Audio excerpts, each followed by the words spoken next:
Hi everyone, in front of me I've got HUAWEI Nova 11 and let me share with you how to change system language of this device. So first of all, we have to enter the settings and then scroll down to the very bottom in order to find system and updates. Now let's tap on language and input and enter language and region. And as you can see, this is the list of currently added and applied languages. We've got only English, so let's tap on enter language to access this list of available languages from which we can choose.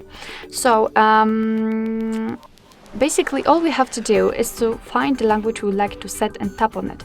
So let me pick, for example, maybe Dutch. Let's tap on it, and your device will basically ask you if you really want to change the language. So simply tap on change, and as you can see, the Dutch language will immediately, Dutch in my case of course, will immediately appear at the very top of the list. English is below it, and from now on the whole system, the whole menu is in the chosen language.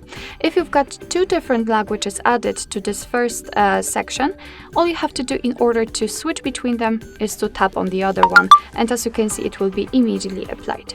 If you want to remove the languages from this list, kind of quick access list, simply tap on edit and tap on this X button next to the language you'd like to remove. Remember to confirm everything, and as you can see, we've got only English left. Alright, so that will be all. Thank you so much for watching. I hope that this video was helpful, and if it was, please hit the subscribe button and leave the thumbs up.